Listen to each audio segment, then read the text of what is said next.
Dragons mean different things in the myths of different cultures. In some traditions, they are terrifying monsters.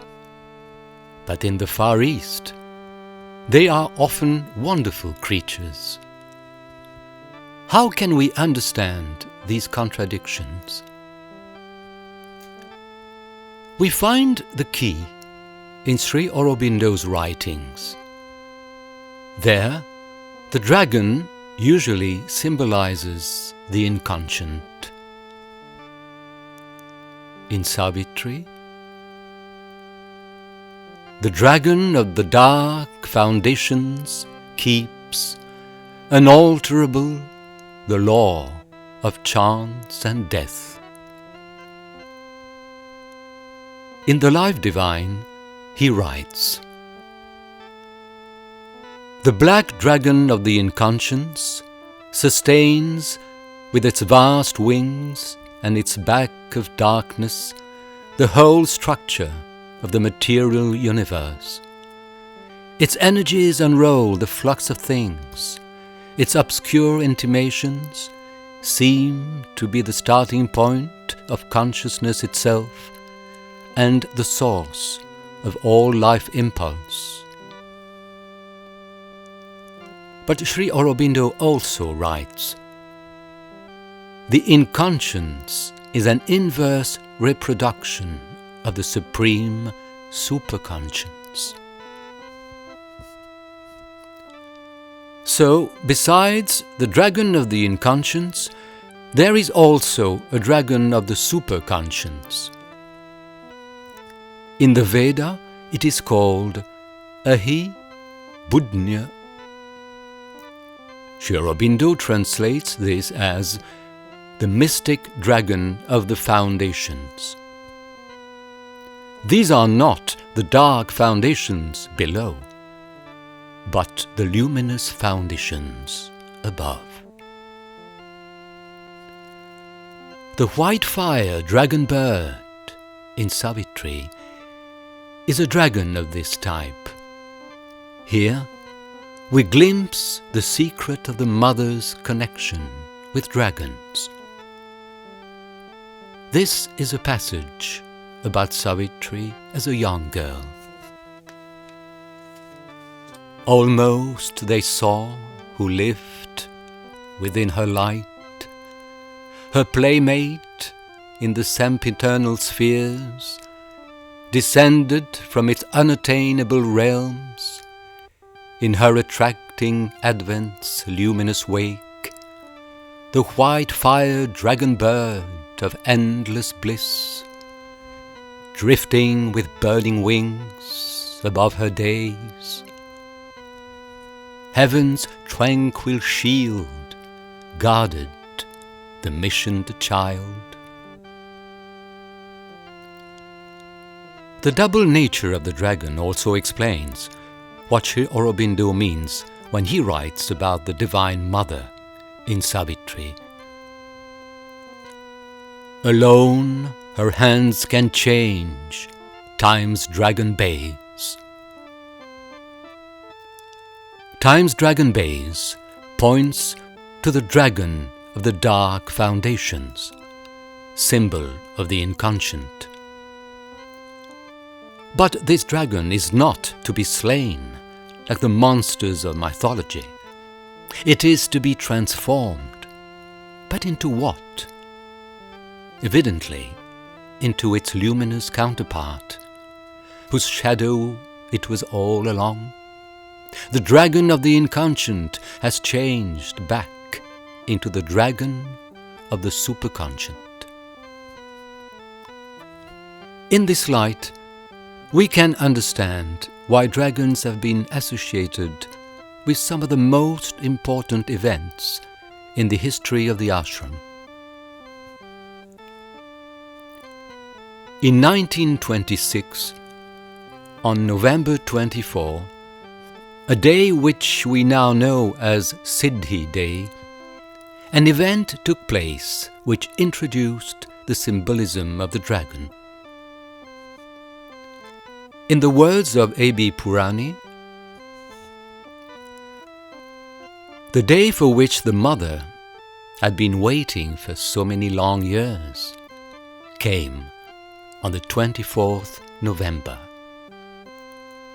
The sun had almost set, and everyone was occupied with his own activity. Some had gone out to the seaside for a walk. When the mother sent round word to all the disciples to assemble as soon as possible in the veranda where the usual meditation was held. By 6 o'clock, most of the disciples had gathered. It was becoming dark. In the veranda on the wall near Sri Aurobindo's door, just behind his chair, a black silk curtain with gold lace work representing 3 Chinese dragons was hung. The 3 dragons were so represented that the tail of one reached up to the mouth of the other, and the 3 of them covered the curtain from end to end. We came to know afterwards that there is a prophecy in China that the truth will manifest itself on earth when the 3 dragons, the dragons of the earth, of the mid-region, and of the sky, meet. Today, on the 24th of November, the truth was descending, and the hanging of the curtain was significant. It is interesting to note that the mother had brought this curtain with her when she came to India from Japan in 1920. The next event of immense significance was 15 August 1947, Sri Aurobindo's birthday and the independence of India. On this important date, once again, the dragon's symbolism is very prominent. The mother commissioned 17 embroideries of golden dragons for this date. The embroideries were to adorn the walls, lintels and tables of Sri Aurobindo's rooms. To begin with, the drawings. The mother asked Sanjivan Biswas to draw the designs. He made approximately 17 sketches, drawn primarily in graphite and black India ink, on large sheets of brown packing paper, as drawing materials were not as plentiful then as they are now. The mother gave him a small card with a drawing of a Chinese dragon and explained to him what she wanted, often indicating the color. Sanjivan confidently drew the designs on large sheets on the floor of the corridor upstairs in the main ashram building. The mother occasionally passed by to observe what he was doing. Sanjivan said that the mother's ways of teaching was not just through practical guidance, but rather she could create with her advice the consciousness to understand and execute the work vividly and successfully. The sinuous patterns were then traced onto silk or satin and finally embroidered with silk thread or gold and silver zari by young ashram sadhikas. The most skilled of the ashram embroiderers were involved in this tremendous task. Vasudha, Taraben, Leelaben among them. The meticulousness of these embroideries is astonishing, their beauty inspiring. When one looks at the dragons in their exquisite splendor, one feels that they are playful. As one examines each embroidery with its superb skillfulness, one perceives an act of love. One of the first dragons to be completed was a wall hanging in Sri Aurobindo's room. The embroidery portrays 5 dragons which represent the 5 elements: earth, water, fire, ether and air.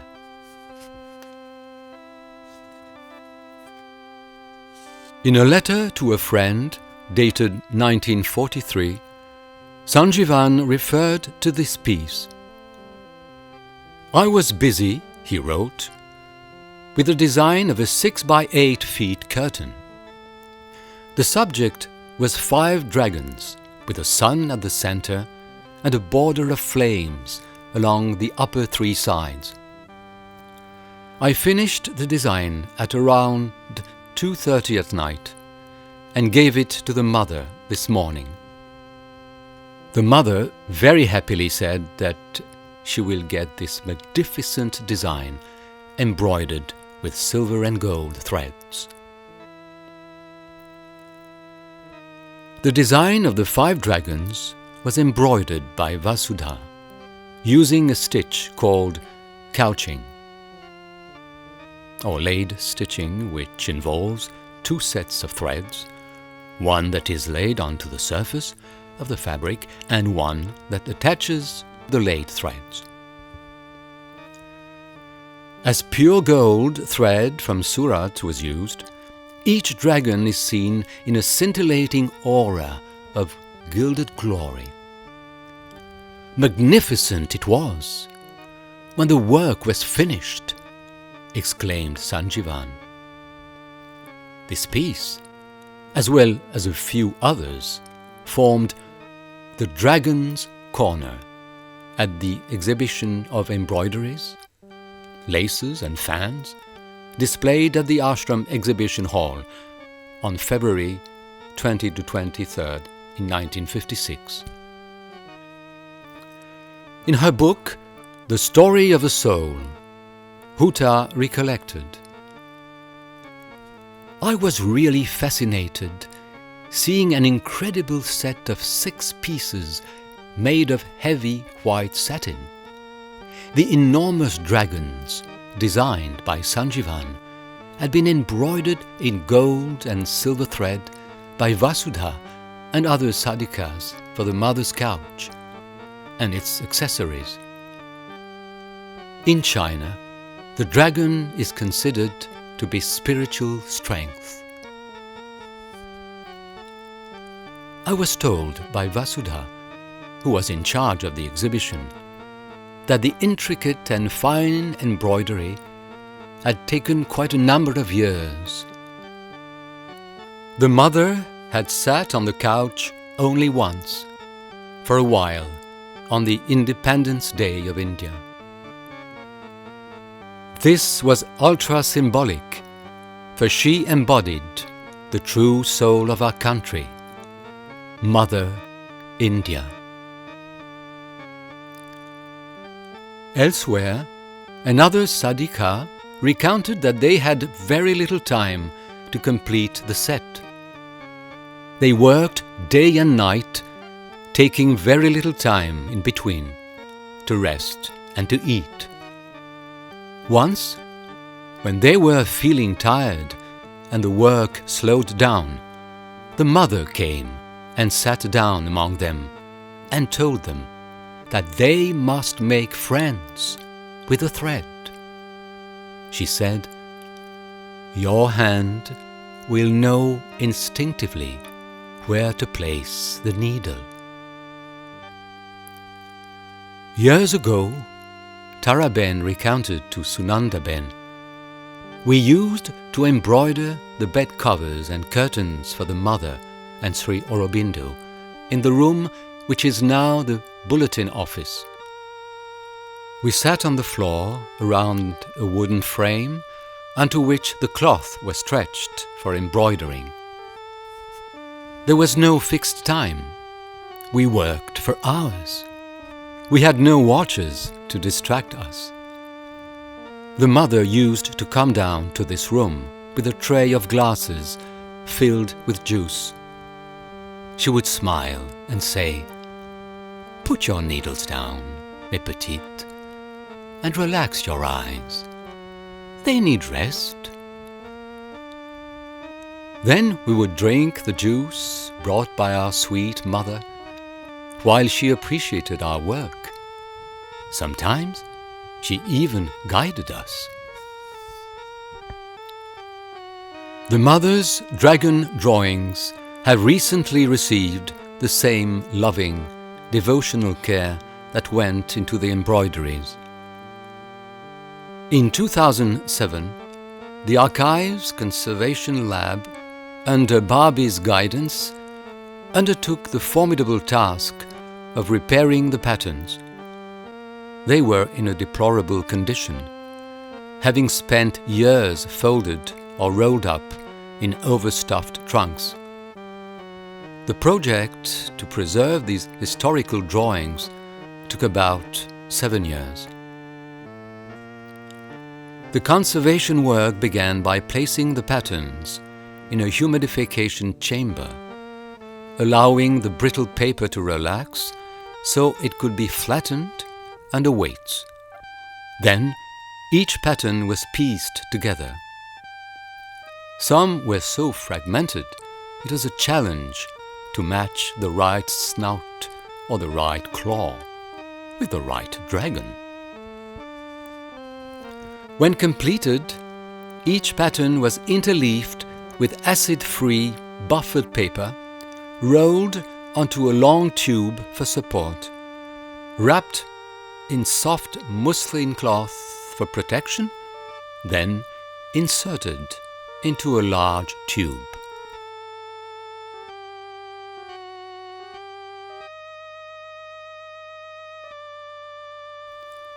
The patterns are presently housed in the ashram, cold storage room, for long-term storage. Here is one more intriguing dragon. In the mother's boudoir, some of the walls are lined with cupboards which have glass facings painted by Krishnalal with beautiful scenes of underwater life, shoals of fish, seaweeds, lobsters and starfish, and many other wondrous creatures of the sea. Even the carpet is a shade of sea green, with a design of turtles and starfish and seashells. But on one single cupboard, just behind the mother's chair, instead of sea creatures, there is the painting of a dragon.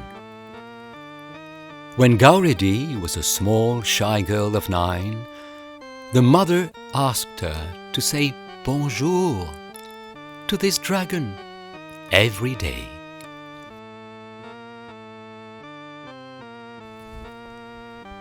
We present here some of the other embroideries in the mother's collection, which feature the dragon as a theme.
Finally, some amazing information from Gautam Chawla, who worked closely with the mother for more than 2 decades. Among other things, he looked after her collection of textiles.